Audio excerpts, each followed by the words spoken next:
Hey, kids cook real food. Katie Kimball here for the Healthy Parenting Connector, where it is my deep pleasure to connect you parents who so desperately just want to raise healthy kids, with the experts who have the information you need.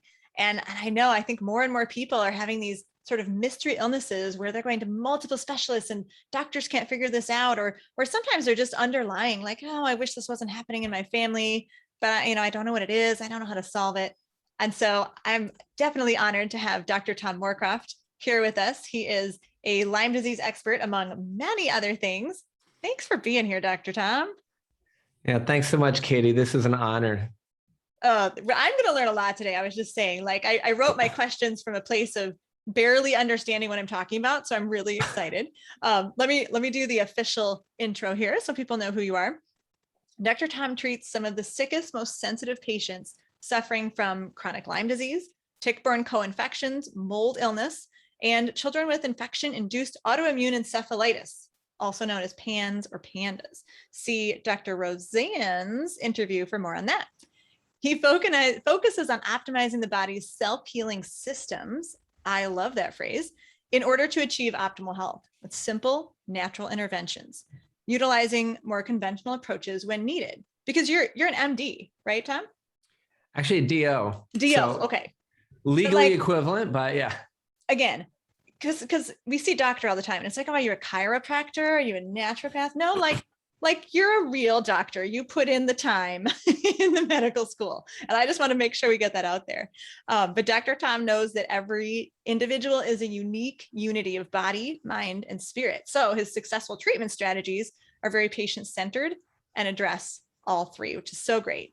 Dr. Tom's had nearly 2 decades of medical practice, and he knows the importance of mindset, those habits, those patterns that create your results. His mission is to share proven strategies for aligning your conscious and subconscious mind. Well, wait, we're getting kind of deep here, Dr. Tom. So you can design your health, business, and personal goals and achieve them with amazing speed. Apparently, I need to work with Dr. Tom because I have a lot of unresolved goals. You can immediately apply these principles to your life and improve your results.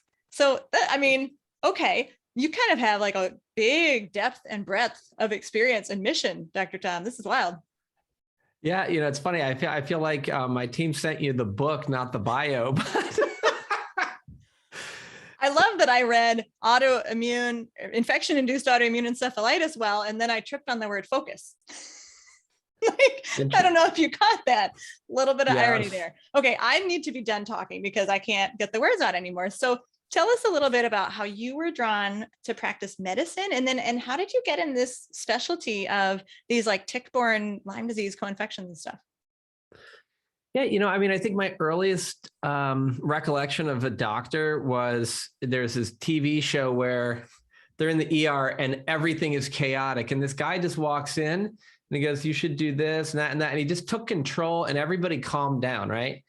And I was like, all right, I like that. Cause like, I'm like, I function well in chaos, and so then I kind of went to college and was pursuing my dreams of like outdoor education and wildlife management. I love playing outside, preserving Mother Earth, taking care of the animals, kind of like you're like a tree hugger.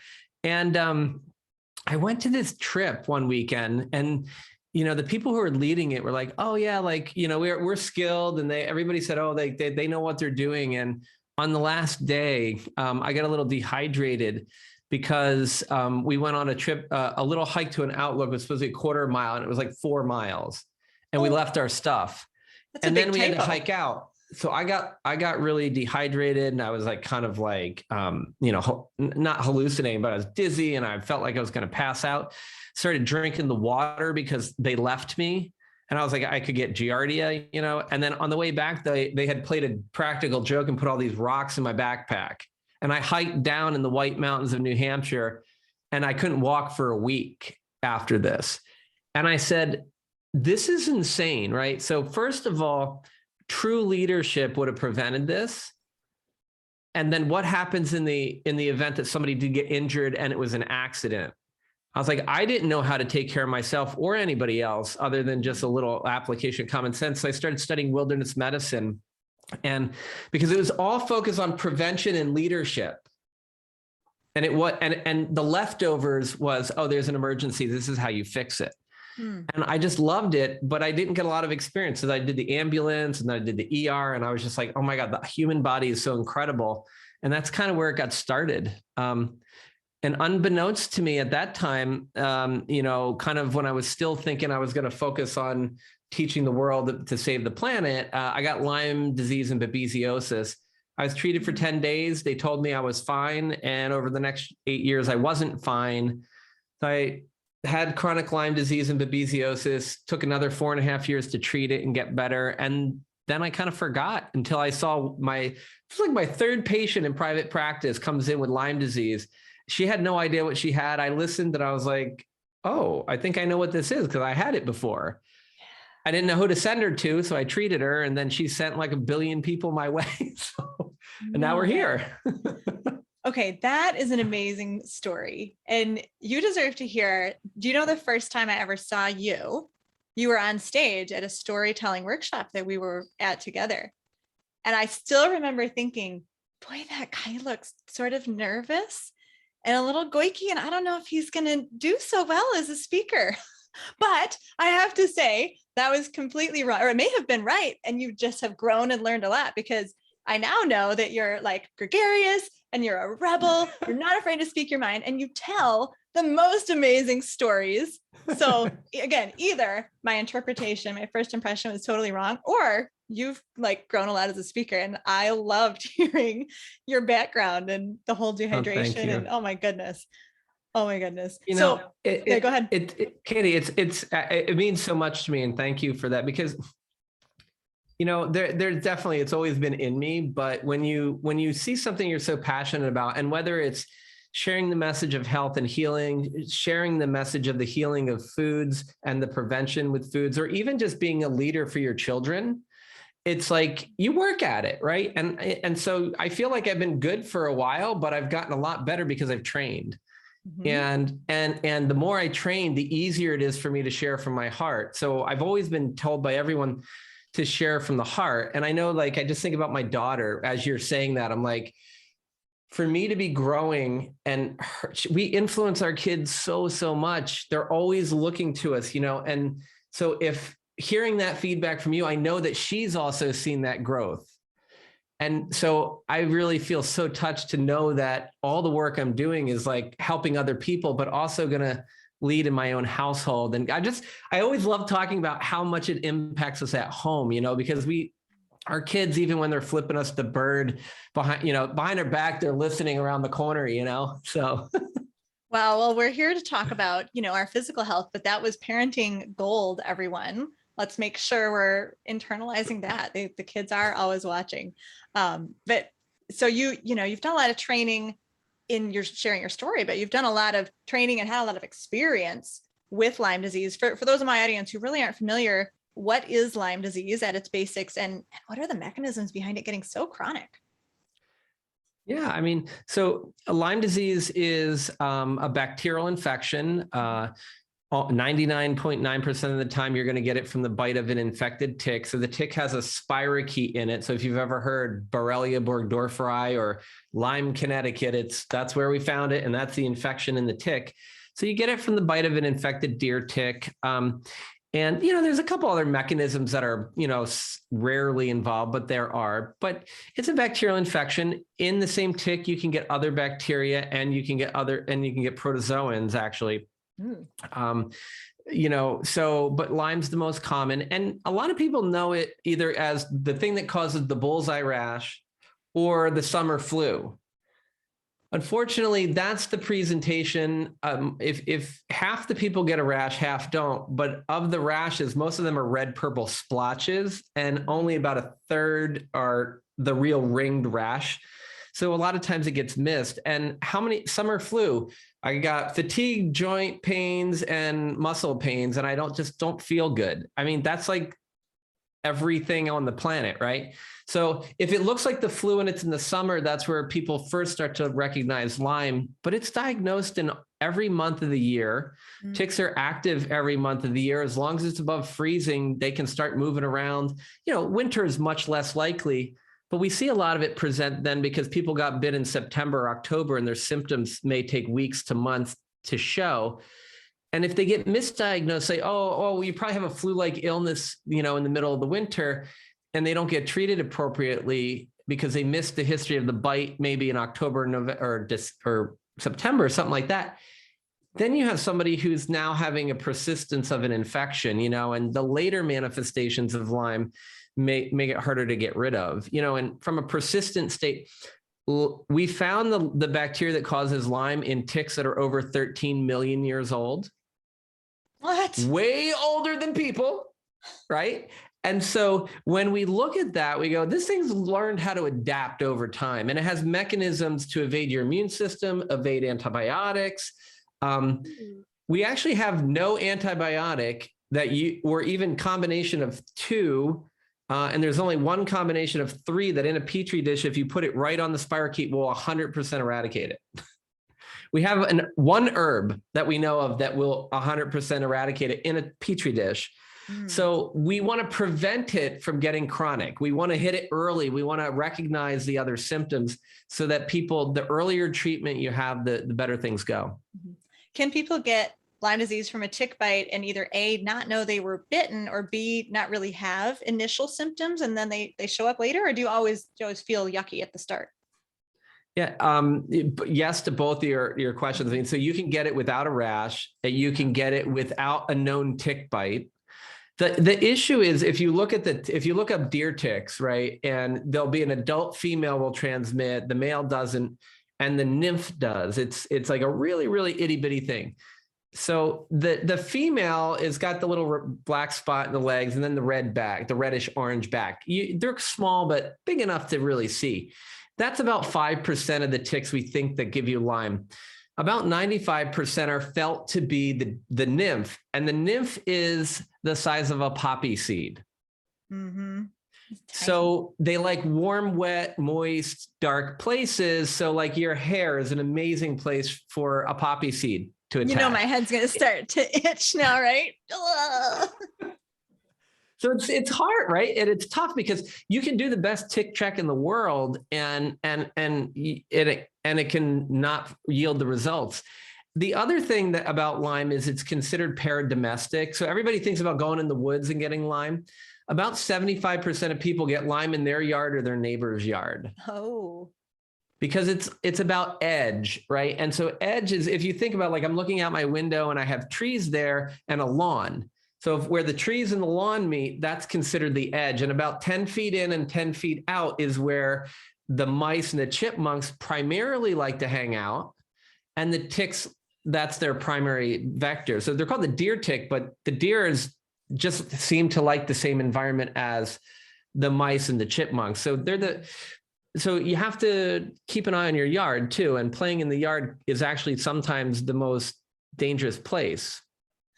Whoa, we're not going to make that into like a meme to share on Instagram. I'm just saying. That's not going to be the line. What you can do, Katie, though, is you can say, look, knowing that is beautiful because there are things you can do to manage your yard. And like in Connecticut, we have people spray and then we put out little boxes where the mice and the chipmunks come in, and we put a little, it's like top spot for your dog or your cat.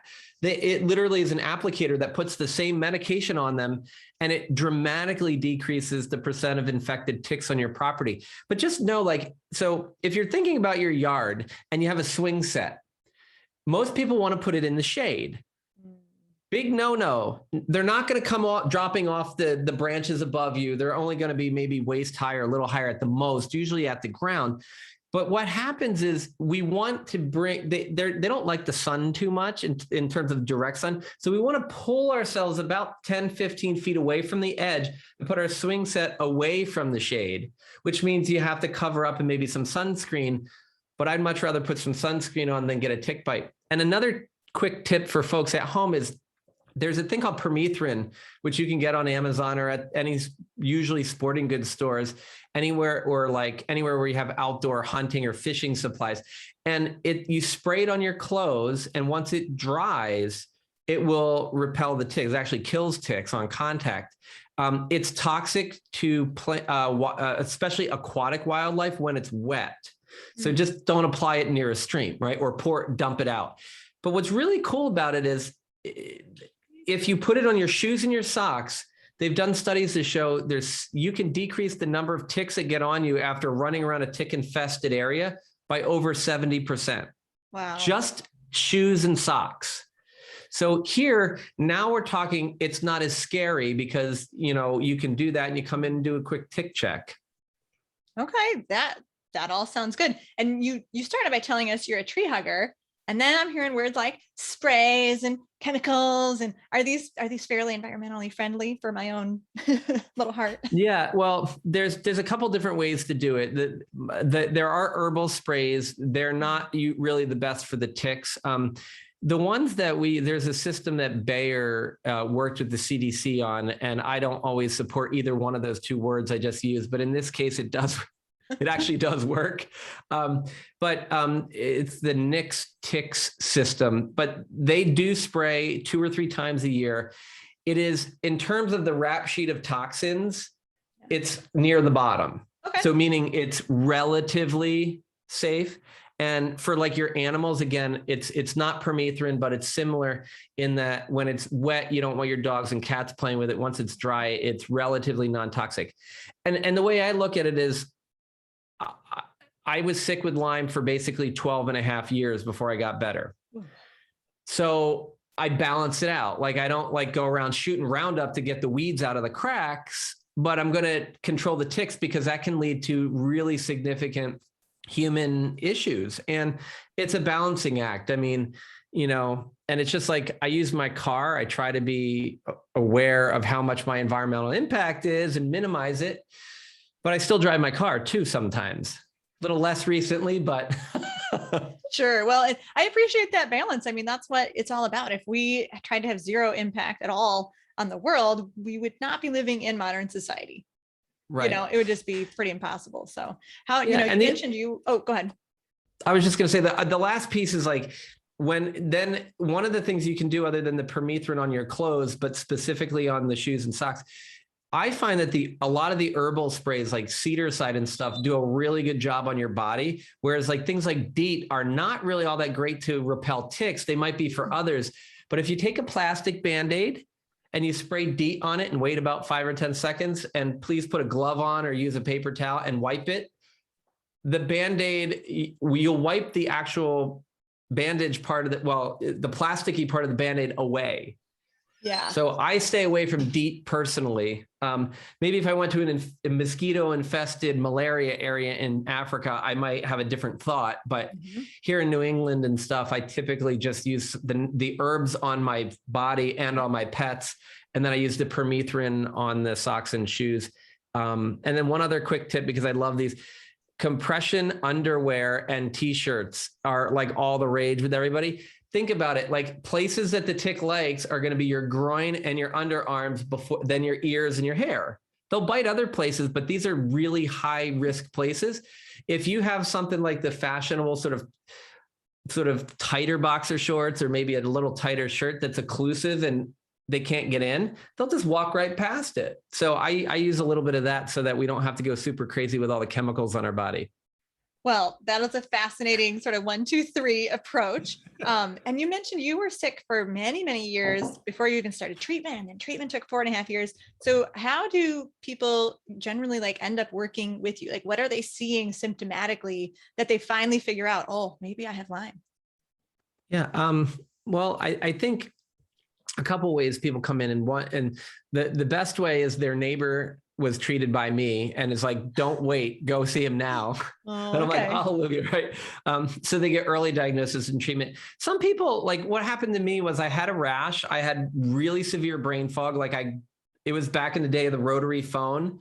And I was on the phone with a friend of mine. He said, what's your phone number so I can call you when you get, because I was telling him I had to go see my parents' doctor because something was wrong. He's like, can I call you back in 2 days to make sure you're okay? And I was like, sure. And he's like, what's your phone number? I'm like, I don't know. And he's like, wow. You don't know? He's like, are you on the phone with me? I'm like, yeah. And he's like, can you read the phone? It's right. Because if for anybody who doesn't know, back the rotary phone, you actually was written right on it in front of you. I had no recognition of it until he mentioned it. My boss almost fired me because she found me staring at the wall, drooling on myself. Oh, and did that So stay constant for the whole 8 years? oh God, well, no. So I had, Okay. joint pain and muscle pain and fatigue and this brain fog thing. So I got treated for 10 days with doxycycline. I felt like crap for 4 days. Then I felt a little better. And then over the next several months to years, in retrospect, the joint pain came back, the muscle pain came back. I started to get more tired. And then I got this brain fog, not that bad, but it was to the point where I was in school and I couldn't do 2 + 3 in my head. I had to write it on paper to do it. So it And I was in sounds my like it was, yeah, it's kind of like 20s. if it's on a graph, you spiked up, you got sort of treated part way, and then everything went up the hill.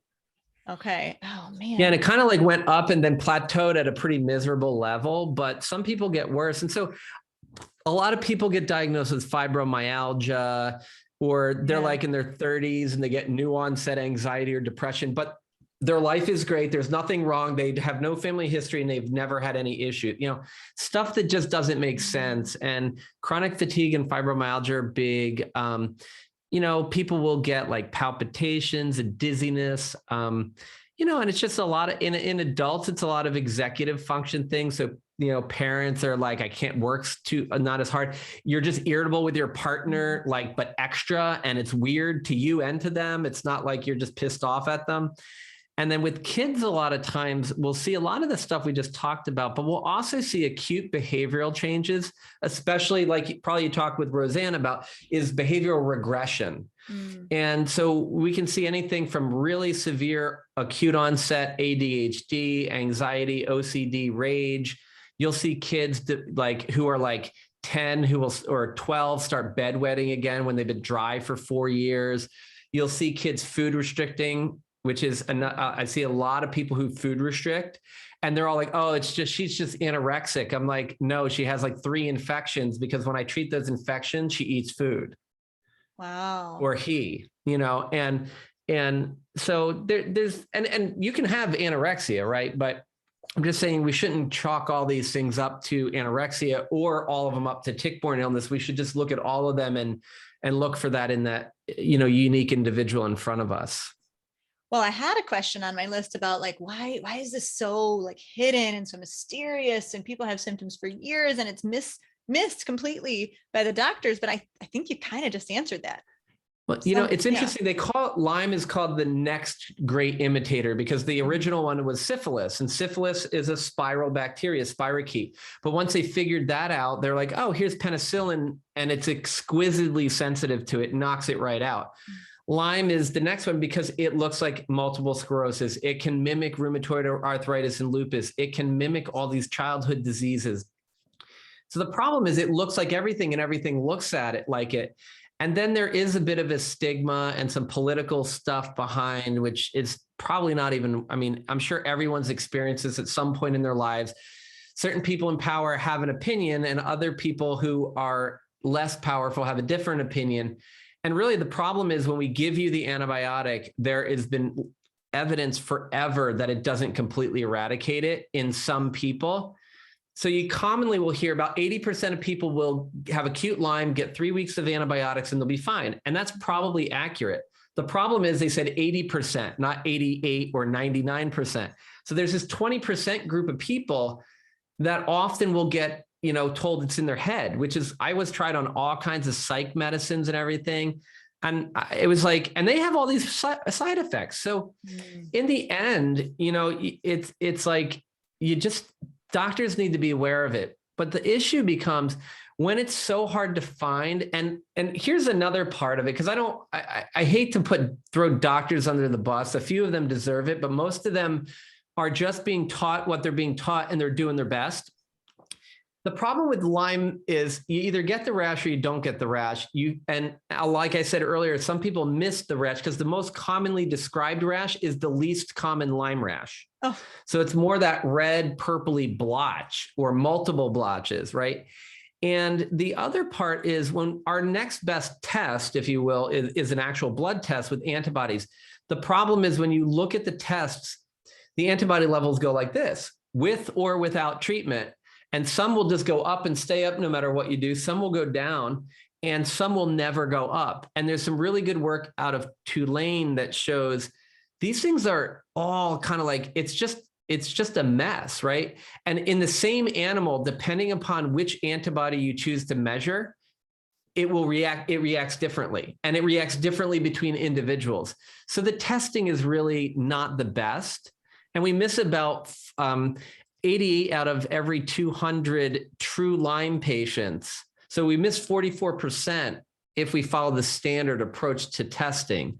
So it's a challenge in the office where you have 4.5 minutes to see someone, you know? Yeah, that makes a lot of disease diagnoses a challenge, but especially these that are so complicated. See, I didn't even know I made a joke, apparently. But yeah, 4.5 minutes, clearly an issue in the field of medicine right now.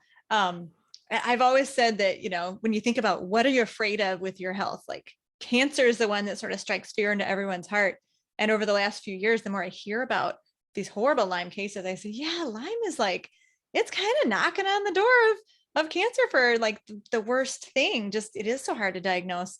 Are there other mystery root causes? Can this only happen with a bacteria? Or are there other pathogens that are like undercover? Yeah. Right. It's crazy. Cause I mean, it's like, you've got Lyme disease, you've got anaplasmosis, you've got Borrelia miyamotoi, which is kind of looks like anaplasma and Lyme disease all wrapped into one, but it comes from the same tick. And Babesia, there's multiple species. Depending upon what study you read, there's a genus, there's a group of infections that fall under Bartonella. Most people know them as the causative agent of cat scratch disease, but it can cause all kinds of other problems, eye problems. And when it's tick-borne, or a lot of our kids, it's interesting, you get it from lice. So when lice go through a classroom, a lot of times you'll see a bunch of kids with acute OCD or new ADHD. No. And so when you talk about PANS and PANDAS in kids, PANS can be triggered by Lyme. It can be triggered so much by Bartonella. So it's not always tick-borne, although sometimes it may be. There's conflicting studies in the United States whether or not it's tick-borne, because in some studies they find it in a tick and some they don't. The bottom line is, in children who present with Lyme and other tick-borne infections, they also often will have concurrent Bartonella. And when you've got Lyme and Bartonella, or even just Bartonella, and you know, whether you got it from lice, you got it from a cat, you got it from a spider bite or a tick bite or whatever else, it still can lead to the same types of things. And so we're trained in medical school to look for, oh, the cat bit you, you get a little, you know, an abscess, and then you get, you know, the streaks up your arm and your lymphatic channels and a big node in your armpit. And then you might have to get antibiotics or get a little debridement in the operating room. But the reality is, so much of what we're talking about is subclinical. Your body has this amazing ability to kind of protect itself from a lot. I find that Lyme for a lot of people is a straw that broke the camel's back. So after you get Lyme, now your years of crappy diet and poor exercise and smoking, or, you know, not meditating or walking and all that really adds up. And then if you get treated for your Lyme appropriately early, we have antibiotics and sometimes herbs if you're lucky. But if antibiotics are going to change your gut microbiome, which is already off because you haven't been eating. So the problem is, there's a deck of cards, right? And it just falls apart. And we even see this in cancer, since you brought that up. I mean, it's not as clear because cancer is just so, in many cases, so aggressively, quote unquote, bad. It's obvious. But the reason a lot of people, some people do better than others, is where they come into illness at a better place. So I'm always trying to say, hey, whether you have this disease or any of these diseases we're talking about or not, you're at a great place to up the ante on your health and really get your body to a higher place. And as you know, we've talked about this before. I totally believe it starts with your food and in the house with your family and your relationships and what you're eating. Yeah. And we said in your intro that body, mind, and spirit, it's all kind of the same bucket of stress and physical health. Are there, I feel like I've heard about like Epstein-Barr virus being sort of hidden like this. Are there other bacteria, viruses? I think mold is on your list. Do these all kind of look mysterious in similar ways? Yeah, they can. You know, we can have reactivated viral things like Epstein-Barr. So you could have had mono in college and it can reactivate later. Mold is ubiquitous in New England, but some of the folks, again, it's like more of the concentration you're exposed to. Okay. So mold can be an issue. We have, it's interesting because, COVID comes up a lot. My people are doing amazing when they get it. It's crazy. And I think it's because they're doing all the right stuff to balance their immune system, bring down inflammation, and fight infections. And the way I fight infections is thinking about the body has a self-healing mechanism. At any one point in time, healing is perfect. Your body is doing its very best today, the very best it can do in the moment. So healing may not be complete, but right now it's perfect. And when I have that mindset, I go, oh, my job as a physician is not to do all the work, but to catalyze, where's the body stuck, catalyze it to the next level and let the body do it. So now when my Lyme and Bartonella kids with PANS get exposed to COVID, 99% of them are like sick for a couple of days and they're fine. The adults, same thing. A few of them didn't, it's an infection. So some people do better than others and some do worse. But most of my folks, because we take that comprehensive view, including making sure that they're getting the right foods in them to really support and nourish their body and their immune system, they're doing great. And, so heavy metals can be an issue. Mold can be an issue. All these different viruses can be an issue. The other thing, strep, mycoplasma, and chlamydia, pneumonia can be issues, but they're community acquired. You can't get away from them. So in a kid with PANS, we do something who already has PANS or PANDAS. We do stuff in order to help minimize their exposure or maybe prophylactically treat them if they're kind of still in the thick of it. However, for people, other folks, we don't need to go around and be afraid of everything or even the tick in our yard. Our body's ability to heal itself is partly based upon being exposed to different things in the community and being strong enough when it's exposed to make the proper response. And that's where so much of of what we're talking about is the immune system is hyperreacting. Okay. And one of the cleanest ways, the best ways to minimize that likelihood is a clean diet. Ooh, well, I like that answer. To clarify, I think you're saying two really important points. And one is if you have a mystery illness that is just baffling, your own brain as a Dr. Google detective, and maybe your doctor is not figuring it out, you probably need to find an expert because your list of potential mystery illnesses got pretty long there, Dr. Tom, and a little bit overwhelming. Right. So you got to work with someone to rehabilitate. Agreed. And then the other thing you said, which I love, you said my job as a physician is, and then it was something like basically elevating the person's own body to get unstuck. So many doctors do not think that way. So we need to find doctors who think like Dr. Tom, but also, right, you're kind of putting it back on us too. We're responsible for our own health, our own immune system, and the list of things you can do to help or hurt your immune system is pretty long as well. It is, and the coolest thing, when people come to see me, they actually sign a commitment. Whoa. And it's a commitment to themselves. They think it's a commitment to me, but if they actually read it, it's a commitment to themselves that they're in charge. They're not in charge of the medical. That's my job. That's what I'm the consultant, right? They're in charge of their own health and their own emotions. I'm here to help them.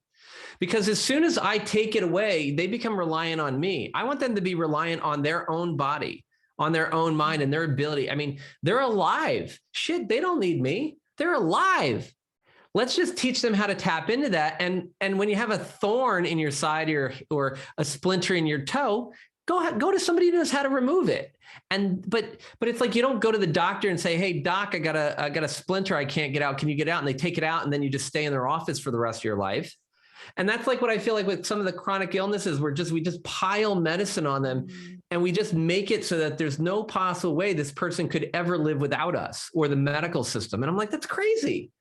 So sometimes they need us, and sometimes they need us a lot. But I really want people to understand that. Like, if you think about it, if you were to cut your arm, just a little bit, like a little cut.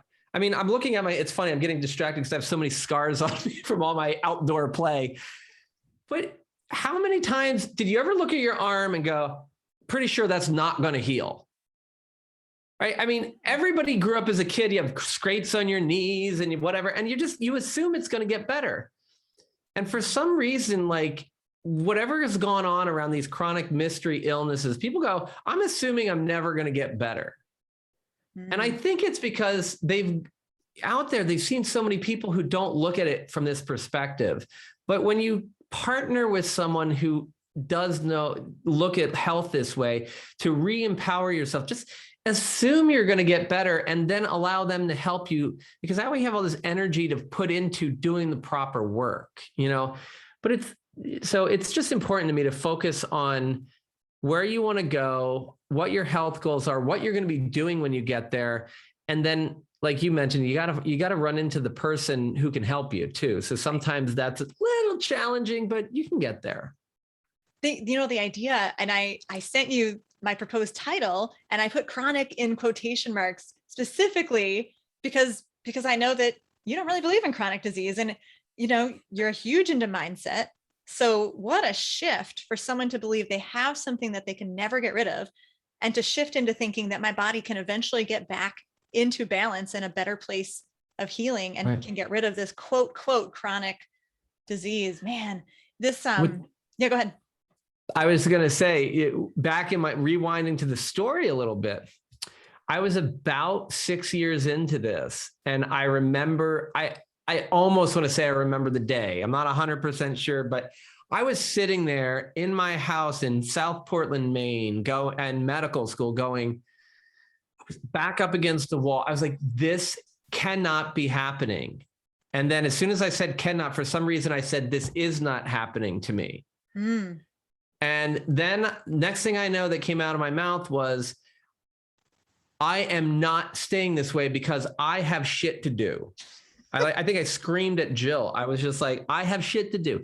And in that moment, I pictured everything in my life outside playing with Jill. Now, I didn't know if we were going to have kids or not, but now we have a beautiful daughter. But I was skiing, I was hiking, I was mountain biking, playing Frisbee. I was playing with the dogs, kayaking. I saw cooking food because, like you, I love cooking. Like Talia had a knife when she was 3, I think. I mean, it's just like, so anyway, like I'm just visioning my future. And at that moment, I was like, I was an unconscious competent. I was just like, what? I knew I was going to get better because I had stuff to do. And I couldn't tell you what was going on. And then within days or weeks, a friend of mine hands me a yoga DVD. So I tried to, here, you might like this. And I started doing it. And I was like, oh, I'm feeling a little better. And then I go, oh, Coca-Cola tastes disgusting. And like pasta, like every meal. Ugh. And it was like processed foods, like, and it was like crazy. My body started rejecting it. And I was just like, well, there was no doctor listening to me. So I'm going to listen to the inner doctor because otherwise I figured if I wasn't listening to the inner doctor, I would be a hypocrite if I told them that they were bad for not, the other outside doctor wasn't listening to me and I was mad at them. So I'd have to be mad at myself for not listening. So I decided to listen. And then it was like over the next 2 years, I started to get better and better and better. And I was about 70% better when I finally met the 2 doctors who were in practice together, who I did need antibiotics and herbs for about 4 years. And but at the same time, I felt physically and mentally about 70% better before I even met the doctors who could help me. Just from diet, lifestyle, mindset. And I didn't know it was the mindset at the time, but the mindset allowed me to get to the lifestyle, which I didn't understand because I was in osteopathic schools are really open to like manual therapy and the healing power in the body, but it wasn't so, back then it wasn't so well known about all. You really had to work hard to find somebody new about. I mean, Atkins was really big, and it was when they took it from what he originally said to selling bars that were crap. So whole nother story. But the bottom line was like, I just listened but I got past the BS, right? Because it's like so much of the times we're like, oh, I don't feel good. That means I need to lay in the bed, or that means I need to watch something on TV. I had to get past that and go, what is my body really telling me? Deep down, what feels most lifeful? So when I make a decision, I go, does this help me feel more alive, or would I be less alive if I decided this? And every time I did the yoga, I felt more alive. When I thought about yoga, more alive. When I thought about watching the movie till 2 in the morning, I felt less alive. And it doesn't mean I don't sometimes choose the less alive one because I'm just like fried and I need a movie.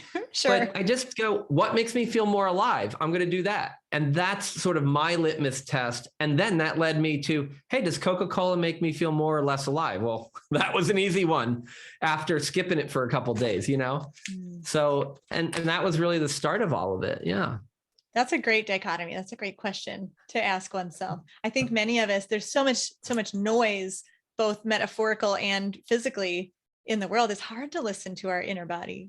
We've kind of broken some of that communication. So it's a good practice to teach our kids how to listen to their bodies, right? Good practice to get back into. A lot of this, and just for those of you who might be listening to this far after we've recorded, we're, what are we, 20 months into the COVID-19 pandemic or so? A lot of what you're saying, because of what's coming at me all the time now, is making me think of some of these COVID symptoms and some of the fear narrative that certainly can't be helping people's mindset, right? You get COVID and you think like everything is just going to go to crazy. One of my friends from high school is really struggling with long COVID. She had an asymptomatic case, would not have even known she had it if she hadn't had to take a test. And I have a pet theory about long COVID, that people who have run their adrenals down are more likely to get it.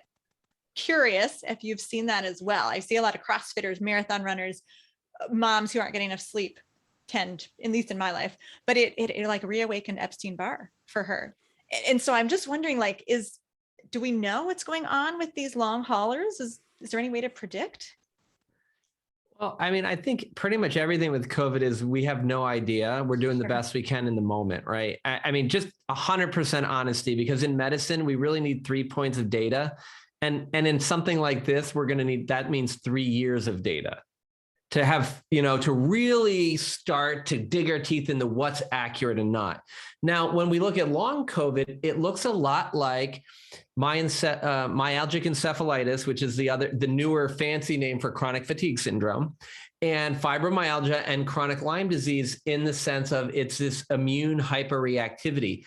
And the thing about immune hyperreactivity is it doesn't always mean it's working too much. It could be hyper reactive in a big way, in a sideways way, in a low way, or in multiple different ways. So it's kind of it's a pain in the rear end. But what we see is a lot of the people that I have who I previously treated for Lyme disease are like, hey, I got COVID 6 months ago. Now I've got this long COVID. And I'm like, come on in, let's talk about it. And a lot of the approaches we do to get the body back on track, we can use to treat the sort of the long haul COVID. And there's certainly some very specific things, where they're talking about the neurogenic cough and stuff. But again, a lot of it is different areas are getting hyperreactive. And this is what the specialists in mold toxins, PANS and PANDAS, Lyme disease, even chronic fatigue has been dealing with for decades. So we do have this unique insight, and it's probably just the immune, like you were saying, it's exactly what I see in everybody, where I mentioned the straw that broke the camel's back. You see all these people who look good on the surface, but they're just burning themselves their reserve is so low. And so I'm always trying to get the reserve up. And I tell people all the time, like, I think about bamboo a lot. Right? Because when you watch bamboo in the beginning growing, right, Katie, like the first year it might grow an inch. The second year it grows an inch. And so like for 6 or 7 years, this stuff grows like 7 inches. And then it grows like 10 feet in 1 year. And everybody's like, oh, in like year 7 or 8, it grows 10 feet. It's not the case. It actually grows the same amount at the exact same rate every single year. But what you don't see in the first 7 years is that it's growing a massive root ball, a huge system of roots. And you never know, because the thing is, in order for the health now to sprout and be supported at this astronomical level, you need a strong foundation. So the people you're talking about are kind of the opposite. They go to the CrossFit gym, they go to the whatever, P90X or whatever, and they just bust it out, but they don't also necessarily, I know there's a lot of people who do both of those things who do this, so I'm not dissing, but you got to focus on a really strong foundation. And the sleep I said people from the beginning of COVID, if everybody wants to know how to fix COVID, get your vitamin D up, go to sleep, eat real food, chill out, done. Because what we see with sleep is it has a lot, if you're sleeping in the right times, you're optimizing your melatonin. And part of sleep is getting up and getting fresh air in the morning with sunshine. Sunshine does two main things for you. It does, well, three, a little bit of D, but you get serotonin, your happy drug, during the day is promoted from the sunshine, right? Then sunshine in the morning will stimulate your pineal gland in your brain to create melatonin. Now at night, when it's dark and you go to bed at a normal time, your melatonin comes out. That is one of the three most potent anti-inflammatories against COVID, melatonin, including then vitamin C and nitric oxide. So eat your beets and do a meditative practice, a breathing practice, anything that brings your breathing rate down. Because if you breathe a little less, you actually end up through a little chain of events, increasing your nitric oxide levels. And so these are simple things. Now, is it going to cure everybody's COVID? No, but everybody listening can get some out in the morning for a few minutes, go to bed a little bit earlier, sleep, 7 to 9 hours for adults and a lot more for kids, and eat good food and maybe calm down a little. And this is that root ball so that you can support that growth for you and for your kids. That is an incredible analogy with the foundation. And I think it's so important that you have number 4, you said chill out, right? Not necessarily, I mean, that can be meditation or prayer and breathing practices. Yes, all good things, but sometimes we just have to stop the fear from coming in, especially in this COVID time.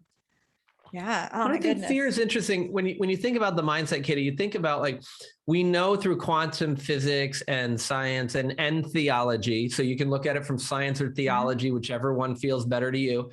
And you can define those two words any way you like. It's fine with me. Yep. But whatever you focus on the most, you bring more of into your life.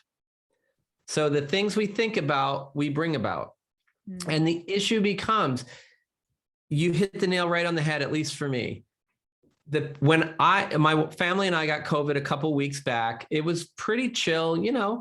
My wife lost her taste and smell for a little bit, but for the most part, we were sick a little bit, and we got the three of us got to spend more time together. My daughter wasn't even sick; she just wasn't allowed to go to school because she had a positive test.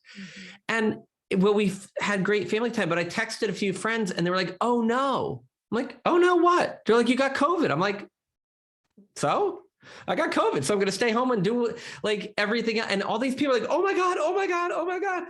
I'm like, you are more afraid for my health than I am, because I was just like, I got COVID, my ears hurt, they were clogged up, and I didn't like the headache, but I was like, it's there. I was frustrated, but I just let it go. And then all these friends on this, because we had everybody who got COVID was doing a text chain, right? And all of them were like, "Oh my God, my day is horrible. I feel so terrible." Oh no. Even in between, when they started, they're like, "Well, I went out and I exercised. I did like a half a mile walk. I know I'm going to suffer for it tomorrow." I'm like, "Oh God," and I just want to say, just when you feel like crap, acknowledge it and then focus on something else. And if you can't, just be like, "Okay, I feel like crap," but just don't care about it, because you still know you feel like crap. There's no getting around it, right? You're not going to forget to tell the doctor you feel more crappy. Like if you got short of breath, you're not going to forget. Right. Like, oh, well, maybe I should go to the doctor. You're not, just because you focus on better things, or maybe you put on a silly movie to help, or you're reading a really fun, uplifting book, or you're playing with your kid. You're not going to forget that you need more medical help. If you do, you're going to get it. In fact, you're probably going to have a better chance of making the right decision medically if you're in a good frame of mind.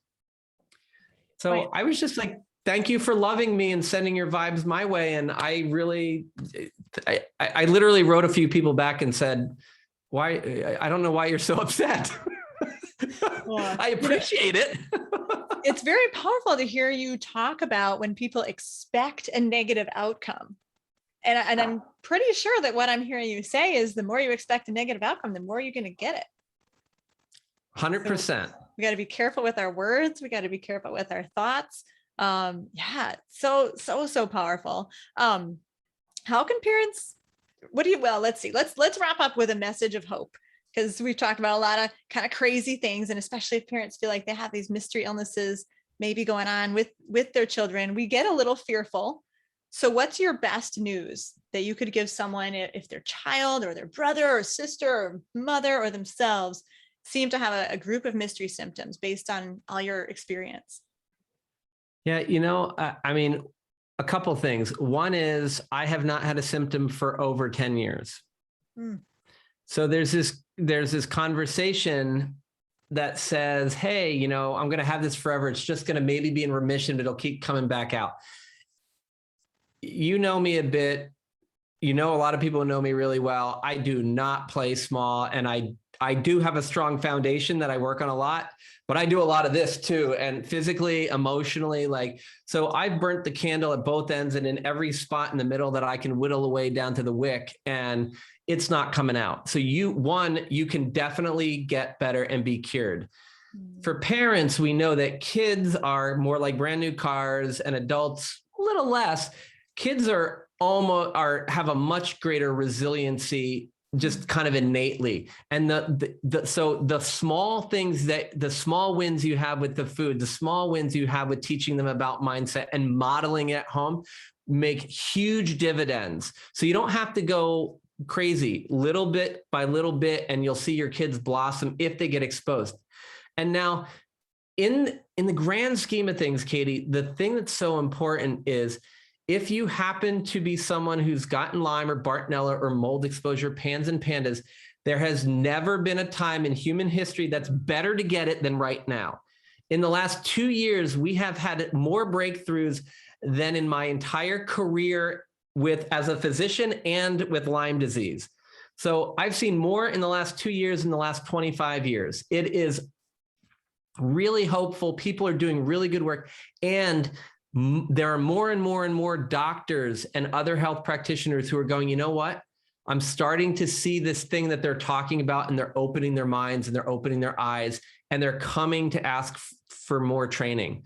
So there's a lot more openness and accessibility, and more is coming. So I think it's, stuff happens in life, but this is really, I've learned so much about me and about my heart and my mind and my soul. And I feel like I'm a better husband, a better father, a better person, hopefully a better doctor too. And I feel like it's just, if you're going to get stuck with something that teaches you a ton so that you can just give back.